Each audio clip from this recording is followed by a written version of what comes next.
Welcome to the second part of Pass of Water Fight for Top 64.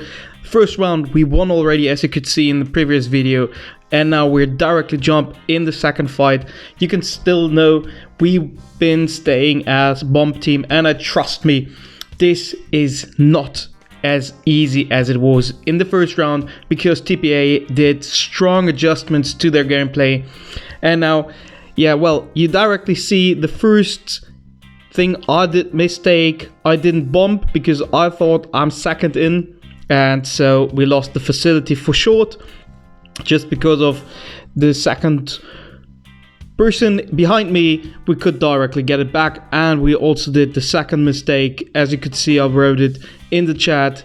Facility 2, people ran out of the facility and no backup. Been staying there. That is always an issue.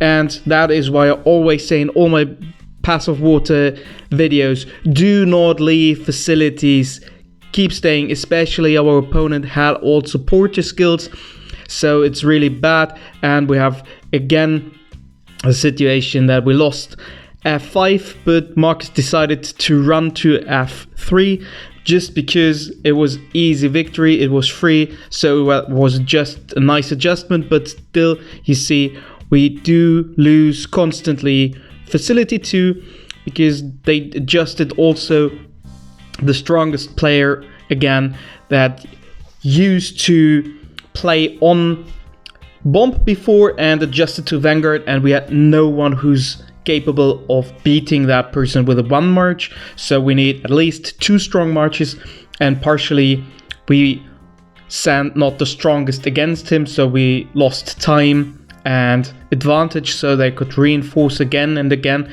And that was one of the biggest issues in that fight, that we constantly not used the strongest to kick their strongest, but we had weaker players. So, and on F5 you can see that I could kick him with a bomb, but there was a second march and I lose directly again.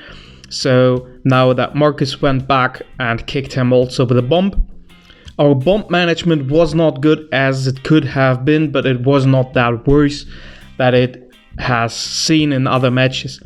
Overall speaking, we made too many mistakes to keep up in that fight. We always not focused on the aligned progress that we set. We keep 3 facilities and keep reinforcing them, while we also run for other facilities where we lost 1 or 2 marches, which are not reinforcing others, especially against the bomb attacks. So that was strategic point of view, really bad management of ours.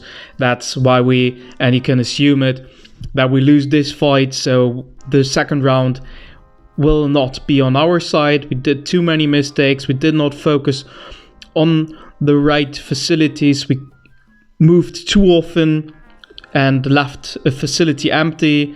Our bomb management was partially, as you could see, that we kicked ourselves with a bomb, and so that are the mistakes we've done, and that is why you see that we lost the second round. And we jumped directly into the fight of the third round, and you can directly see we didn't adjust well because they are still leading, they're leading again. And there we also made the mistakes. We didn't use the strongest player to kick there, and the weaker players to just reinforce and being the backup for time advantages. And by this we locked a lot of marches in buildings, so that it was really easy for them to keep us in one building with only 2 marches, keep reinforcing them so they could hold the building.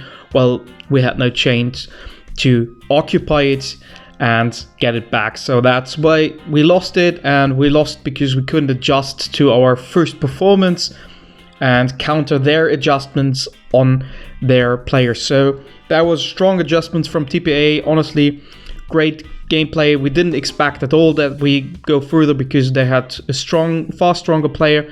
But overall, that was manageable to go into top 64. I hope you enjoyed it.